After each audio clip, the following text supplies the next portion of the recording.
Broadcasting live from WOUB TV in Athens, this is Newswatch. Good evening, I'm Ben Schwartz. Thanks for joining us. A brand new trail is now open to hikers at Stroudge Run State Park, with goals to make the park more accessible to those with disabilities. Named Black Haw Trail, the path includes a gravel surface and easy grades to give those in wheelchairs easy access. The trail costs nearly $40,000 to build, with funds donated from Ohio Health, O'Bleness Hospital, and the Athens County Foundation, among others. The trail is set right along the shore of Dal Lake with an accessible observation and fishing deck available to hikers as well. The U.S. Department of Agriculture, Natural Resources Conservation Service is looking to improve the health of southeastern Ohio woodlands.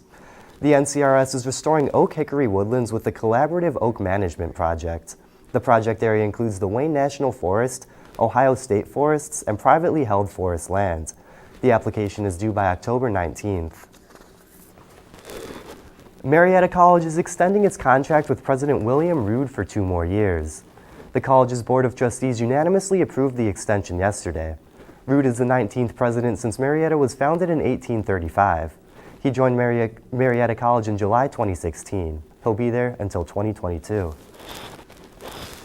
The Ohio Air National Guard will soon have its first female brigadier general. A Guard release says Colonel Rebecca O'Connor will fill the position. O'Connor will also become the Guard's chief of staff. Ohio State Highway Patrol is teaming up with 2 states to focus on enforcing speed-related laws this weekend. The collaboration on Interstate 70 will also concentrate on laws for safety and operating vehicles impaired. The enforcement effort began today and continues until Sunday. It includes state police from Indiana and Pennsylvania. All 3 agencies are members of a multi-state law enforcement partnership known as the 6th State Trooper Project.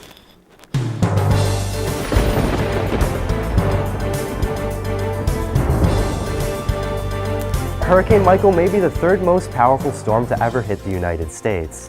Now over 1 million people are without power from Florida to Virginia, and the death toll could be rising. Natasha Chen is in Mexico Beach, Florida, where Michael made landfall as a Category 4 storm.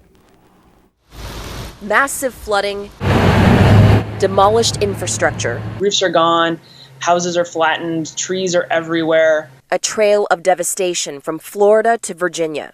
A diminished Hurricane Michael moved out to sea as a post-tropical low Friday morning, but not before delivering a final blow to the storm-weary Carolinas and southern Virginia.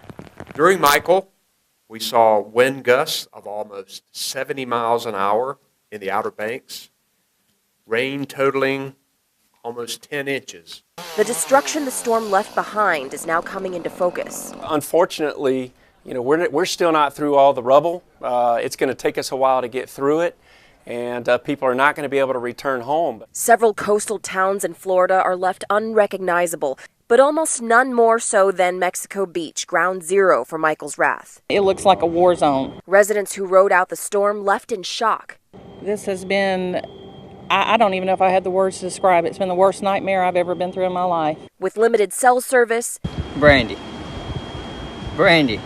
it's Dad. People are slowly getting in touch with loved ones. If you would just post that on Facebook so everybody can see it, that we're okay, that we can't get any signal. And starting to figure out just how to get on the road to recovery. Are you guys going to make it? I hope we're going to make it. I feel we will. In Mexico Beach, Florida, I'm Natasha Chen reporting. Let's head over to the Weather Center where Matt Thigpen has the forecast. Matt, has the remnants of Michael influenced these cooler temperatures? Well, we'll take a look at that later in my forecast, looking at the extended forecast as we see those cooler temperatures have moved into the region. High today was only 54 degrees. That's influenced by the cold front that swept Michael out into the Atlantic, so we are thankful for that. And it is back to fall weather. We're below normal today, but that feels great out there. The record high is set in 1982 of 79 degrees. Our low this morning was 40 degrees. Here's a 24-hour temperature change as you can pretty much see where that cold front just swept right through, cooled us down here in the eastern part of the U.S. as we had temperatures into the 80s earlier this week. And now I heard there's snow over in Indiana earlier today. So we'll have to keep an eye on that as that continues to move through western Ohio. Right now in Athens, we are seeing 53 degrees. Our clouds are increasing ahead of a shortwave trough that is moving through the region. Cool evening winds coming out of the west-southwest at 5 miles per hour, so not too breezy if you're headed out to the football games tonight. Taking a look across the region, 56 down in Ironton, 55 in Chillicothe, 54 in Columbus, and our cooler spots are mainly to the north and to the east. Cambridge, 52 degrees, 51 in New Martinsville. And again, those clouds are continuing to build into the region, and they will continue to build ahead of those showers as we head through the evening hours. 52 by 7 p.m. Friday night football as this newscast gets over and those games begin. 49 by 9 p.m. So about halftime, the showers move into our western regions. If you're up towards Columbus, Lancaster, and Logan. 45 by 11 p.m. Rain is likely, so if those games do go over those 3-hour, 4-hour marks, then you will need that umbrella or poncho. Current satellite shows those clouds billowing across the region. Oh, we are right down here. Here's our southeast Ohio down here in West Virginia. So plenty of clouds, and those will continue to move across the region. Current radar has all the rain and some snow and sleet off towards the Dayton area. This will continue to push eastward into our area, but we are dry currently right now in the area. Again, the precipcast for tonight, we see those showers move in just ahead of our high pressure. That'll give us beautiful conditions for the rest of our weekend. So once we get that out of there, a cold front will develop by Sunday, and that'll bring us our next chance for rain for Monday. Taking a look at, again, on Saturday, that high pressure dominates the region, and we will see sunny skies. Looking across the region for tonight, 39 here in Athens, 43 down in Ironton. Again, those warmer spots are going to be towards the south, lower 40s, upper 30s for the general region. Taking a look at, again, across the region, 41 down in Ironton, 39 in Athens, 40 in Jackson. Again, those showers will develop throughout the evening. Weekend outlook, Saturday, 53 degrees, sweater weather, again, chilly evening by as we cool down. Might want to bring in those hardy, not so hardy plants, or else they might get a little bit of frost. Sunday, 60 degrees, those rain showers will develop throughout the afternoon, and we will have the race for a cure here in Athens. That kicks off at noon, registration at 10 a.m. Taking a look at our extended forecast, Monday is when that cold front really moves in, and we will have rain is likely throughout the day on Monday. 59 degrees is as high as we get on Monday, but we see those bright, shiny headlights as we head out into the middle of the week. 59 on Wednesday, 60 on Thursday, and 62 on Friday. But watch those lows. We'll have to keep an eye out for frost and freeze warnings. Back to you. Thanks, Matt. And the weather down south is causing some birds to detour from their migration patterns. Kentucky is seeing an unusual amount of birds so late in the season. Mike Fussell reports. If you listen closely, you can hear the birds. At the Louisville Nature Center, it doesn't take long for the forests to come alive. There's millipedes. Butterflies are on branches, and well, even the squirrels have gotten to the feeders. But the serenity of this silhouette is why Aaron James is spending the day in the woods. Even if you don't see the unusual bird that came through, you've still spent time out here, which is always nice. And Executive Director Rebecca Minnick says you might soon see and hear some unusual things in these skies because down south, they're not quite as blue. A hurricane can devastate their food source. Habitats can be hit hard too. It's mostly gone, but like birds will come through and eat. She says that means migrating birds may be off track in Kentucky due to storms like Hurricane Michael. It can delay their migration because if they're not strong flying birds, they're going to need to wait until the winds die down a little bit. So you might see some that you don't typically spot. Gulls along the Ohio River here that normally are at the coast. A search for an anomaly. It just flew right. It's sometimes hard work, but those at the center say it has become a labor of love. This is why I love my job. As for finding the point of refuge far from the coast, just look for the yellow polka dots. The Louisville Nature Center has a bird blind which allows you to see birds without them seeing you. So there's a chance you might see more than if you were just walking through the woods.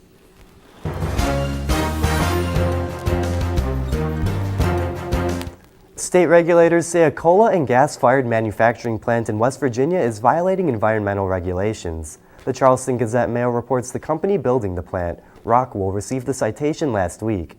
The inspector says the company also violated its water pollution control permit by not implementing controls. The Appalachian Regional Commission is spreading more than $26 million in awards to assist struggling coal communities. 9 states, including Ohio, West Virginia, and Kentucky, will receive money, the commission says, will receive money. The money is projected to create or retain more than 5,000 jobs and leverage more than $190 million in private investments in those areas. The money is available through the Commission's Power Initiative, Partnerships for Opportunity and Workforce and Economic Revitalization. Officials say West Virginia has a new tuition-free coding school. The Herald-Dispatch reports officials announced the launch of New Force at Mount West Community Technical College. Potential students do not need experience in coding, software development, or math. The school will offer 6 months of intensive technology training. The goal is to prepare employees for companies in West Virginia. New Force's first class is January 14th. Developers hope to have at least 15 students, but can accommodate 25. Applications are open through November 9th. West Virginia former House of Delegates member Tom Azinger is replacing Frank Deem on the November 6th general election ballot. The Republican's appointment comes a day after Deem died at a Parkersburg hospital. Deem was 90. Wood County GOP Chairman Bob Cornelius says it was a unanimous vote among the 12 executive committee members. There will be a separate appointment process to fill Deem's seat for the remainder of his term, which ends in January. When Newswatch returns, we'll have a special Athens bike culture segment. Newswatch's Caitlin Kulich looks at what options the city has or is planning to have for bikers. Baseball is going fast, but don't get bored on us mid-season now. The playoff picture is starting to develop, and every game that we bring you will have playoff implications. Right now is one of the most exciting times of the fall, which means you can't afford to miss Friday nights with us. Live at 11:30, Gridiron Glory is here for you. And check out our Snapchat, Facebook, Twitter, and YouTube pages all throughout the week. They're chock full of coverage. So start your weekends with us. And remember, there's nothing better than Friday nights in Gridiron Glory. This is a box that showed you a world beyond your own. It was just a box, but the world has changed, and so have we. And now the box can be almost any size or shape.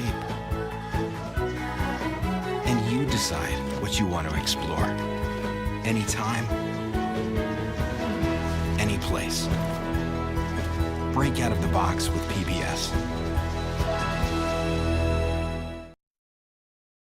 I'm such a huge fan of PBS. For my entire life, it's been our window into a world of the arts that isn't available anywhere else on TV.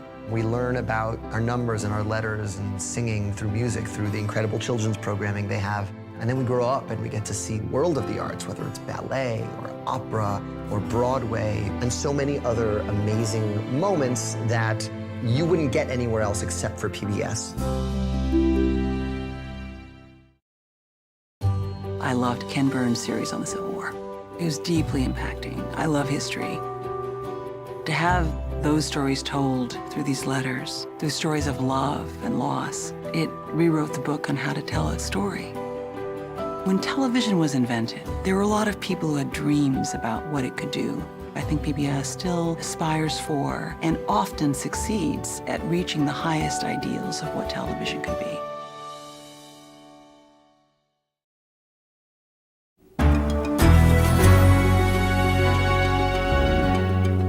East State Street just received bike lanes. New mountain bike trails are established in Stroud's Run State Park, and the Hocking Adena Bikeway is being extended into Chansey and Nelsonville.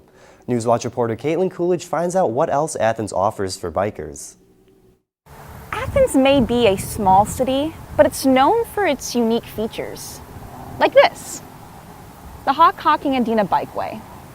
Hi, I'm Caitlin Coolidge, and I sat down with some people here in Athens to talk about what Athens has to offer for bikers and ways that you can be safe while still navigating through the city. Peter Kotsis, owner of Athens Bicycle, says the camaraderie among bikers is growing in Athens due to the many biking events and organizations available in Athens. The oldest one is probably the best one to approach first, which is the Athens Bicycle Club, because they really try to cover all the bases. They have people there that are mountain bike, road bike, for sport, but then they also have people that are definitely thinking about infrastructure and commuter type issues. So that's a good place to start. Of course, the Hockhocking-Adena Bikeway has an advisory committee, so that's always a good one to look at. There is also a kind of a faster, more competitive team club called Team Athens, which would also be, if that's the direction that you're looking at to be involved in, it would be a good one to look at. Kotsis, who is also a city council member, hopes to acquire the resources needed to expand the bike path in Athens to Chauncey. Design and construction will probably happen within the next 2 years, and I want to say just over about 1.6 million, I think, is devoted to that. So that is in the pipe, and it's going to happen. The plus about this is that we are going to have more connectivity to a community of about 1,000, and as of right now, they've had that barrier, the river, that has not allowed them to really access the path in a safe manner. As we look forward, especially into the development of the mountain bike trail system that's also going to happen in the park there, that starts when you start to look at economic revitalization and just adding kind of a new systems that people can really be happy that it's in their community. I think it's going to do a lot of good things. When Newswatch returns, I sit down with a woman who proves biking can not only help entire communities, but build self-confidence.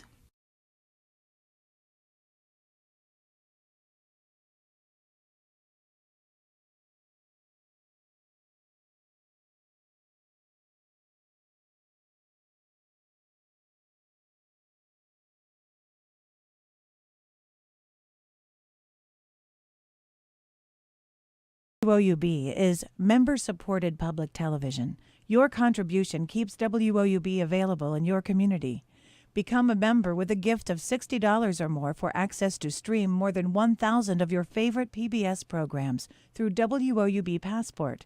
Programs like Nature, Sherlock, and all episodes of Downton Abbey and Victoria. Pledge now at woub.org. And thank you.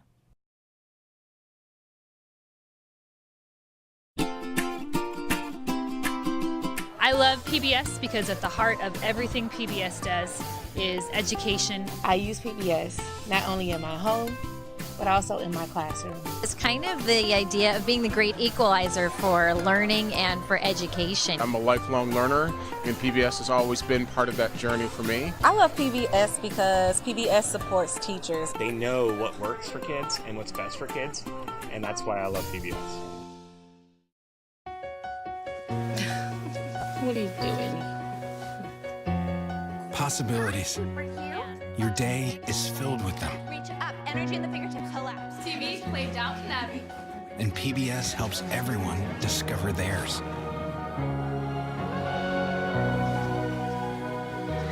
Anytime, anywhere. Up in the sky, you can see it. PBS, we're with you for life. PBS had a special on Pearl Harbor, and once Landon started watching the show about the Arizona, he completely became fascinated. That's Donald Stratton, and that's me. And then his Christmas wish this year was to meet Donald Stratton, one of the survivors from the Arizona. So good to see you, buddy. Everything that Landon has learned from PBS, it's immeasurable. This is for you. Thank you, big guy. He is living proof of the effect that PBS has had on his life. Aside from possibly strengthening local economy, Meg Little, a grad student at OU, says biking can bestow a sense of pride. I think being able to bike everywhere is one of the most freeing things. I feel super independent as somebody who can just hop on my bike and go anywhere I want. And I feel like that's something that I share with friends who bike every day. Just being able to use your own your own two legs to get anywhere, and you move so much faster than walking. So I think it's really wonderful to live in Athens, in a place where the size of this town and like the beauty of it just makes it really wonderful to get around on your bike. Little says challenging herself on her bike helped build up confidence in herself. I used to work about 10 miles from where I lived, and so I would bike to and from every day. So putting in 20 miles a day on my bike, which was a pretty good workout, and I just loved it. I remember the lunches that I ate at that time were like 3 times the size of what I normally eat, because I would just be so hungry, and I just felt like my body was this like power machine that could get me anywhere that I wanted to go. And yeah, I always felt like really accomplished at the end of the day just from my commute. Little says wearing a helmet is just one of the many things to consider when it comes to bike safety. I find out other ways to practice bike safety when Newswatch returns.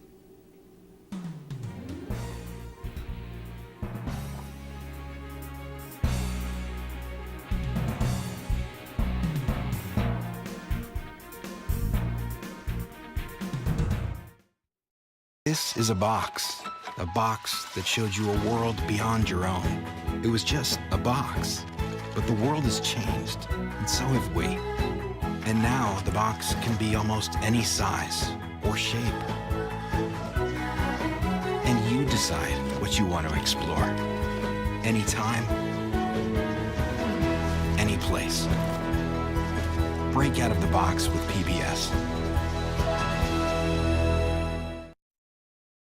This fall is going fast, but don't get bored on us mid-season now. The playoff picture is starting to develop, and every game that we bring you will have playoff implications. Right now is one of the most exciting times of the fall, which means you can't afford to miss Friday nights with us. Live at 11:30, Gridiron Glory is here for you. And check out our Snapchat, Facebook, Twitter, and YouTube pages all throughout the week. They're chock full of coverage. So start your weekends with us. And remember, there's nothing better than Friday nights in Gridiron Glory. I'm such a huge fan of PBS. For my entire life, it's been our window into a world of the arts that isn't available anywhere else on TV. We learn about our numbers and our letters and singing through music, through the incredible children's programming they have. And then we grow up and we get to see world of the arts, whether it's ballet or opera or Broadway, and so many other amazing moments that you wouldn't get anywhere else except for PBS. WOUB is member-supported public television. Your contribution keeps WOUB available in your community. Become a member with a gift of $60 or more for access to stream more than 1,000 of your favorite PBS programs through WOUB Passport. Programs like Nature, Sherlock, and all episodes of Downton Abbey and Victoria. Pledge now at WOUB.org. And thank you. Fun as it may be to make it through a long bike ride or make it up a steep hill, it's important to stay safe while on a bike.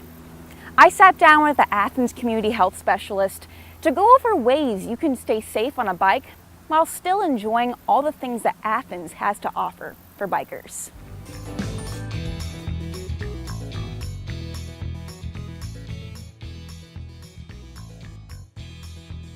The great thing is we drive the same way we would have driven before, which is carefully and following the rules of traffic law.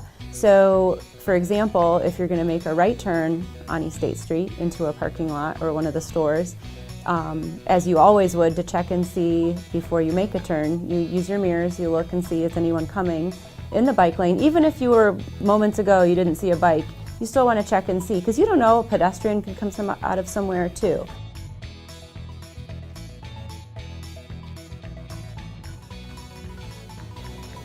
The biggest things are probably keeping your bike indoors or under a roof if you can, because if you can keep it out of water, everything will last longer and work better.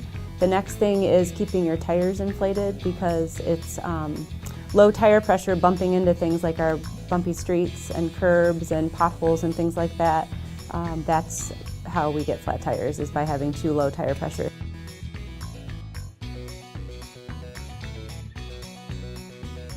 certainly the bikeway was a huge improvement for a lot of people who are not comfortable riding on the streets. So there's a huge segment of the population that is excited and comfortable riding a bike if they can be kept away from traffic. So our Hockhocking Adena Bikeway is fantastic for recreation riding for those who would like to do so and don't want to be with cars. It's also helpful to some transportation bicyclists because it can help you get between our communities and around Athens, but the bikeway doesn't take everyone to their workplace. Like, I can't ride the bikeway and get to the health department to go to work. So those changes in infrastructure on our city streets have really helped as well. Just the addition of bike lanes on some of our uphills, especially like going up Lancaster and Mill Street, allows you to have some space off the side of the road when you're moving slower and the traffic can still go up the hill at its pace. I think those are great. I live on top of a hill, so I use that Lancaster bike lane a lot.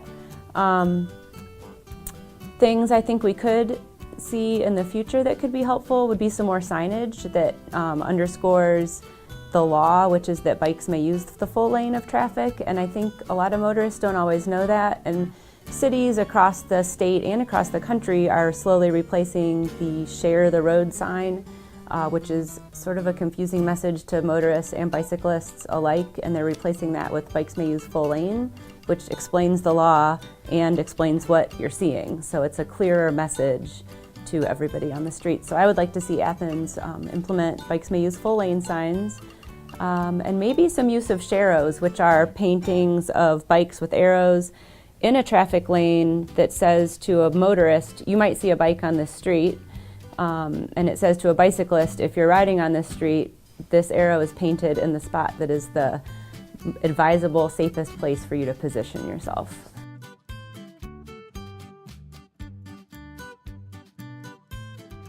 I think Athens is a lovely and fun and challenging place to ride bikes because it is hilly. A lot of people think of the hills as a deterrent, but once you get used to them and you start to understand how to tackle them, I think it's really a source of pride and joy to, get yourself up a hill and feel good about it. Our brick streets are a challenge, but it's also an interesting thing to learn how to ride and feel confident on. I think that Athens is a great place to ride because you can be a road bicyclist here and do that without cars on a flat bikeway with the paved Hockhocking Adena Bikeway, or you can be a road cyclist who likes to go on all of our paved and gravel roads that are super hilly and scenic, or you can be a mountain biker and enjoy tons of miles of trail at Stroud's Run State Park and at nearby Lake Hope State Park. I am a all kinds of biker. I mountain bike a lot and I love it, and I road ride a lot and I love it, and I commute a lot and I love it. And I appreciate being in a community that is not very big, and you can actually get from the farthest side of Athens to the other side of town, not the county, but the town, the city, in just a few minutes on your bike. Meredith says another big part of being safe on a bike is knowing when to use the correct hand signals. In Ohio, bikers have the same rights to the roads as cars do, so they must obey the same traffic laws. When you come to a red light, you extend your left arm downward with your palms facing behind you. When turning to the right, extend your left arm at a 90-degree angle facing upward. You can also just extend your right arm outward. For a left turn, simply extend your left arm outward. It's best to ride in the farthest right lane of traffic, or in the designated bike lane. Reporting for Newswatch, I'm Caitlin Coolidge. For more tips on how to stay safe while biking, visit the Ohio Department of Transportation's Cycling Smarter Guide. For ways to get involved with the many biking groups in Athens, visit the Athens Bicycle Club's Facebook page. And that does it for our broadcast this evening. Thanks for watching. I'm Ben Schwartz. Stay tuned for the PBS NewsHour coming up next. And remember, you can find the latest news anytime at WOUB.org. Have a great night.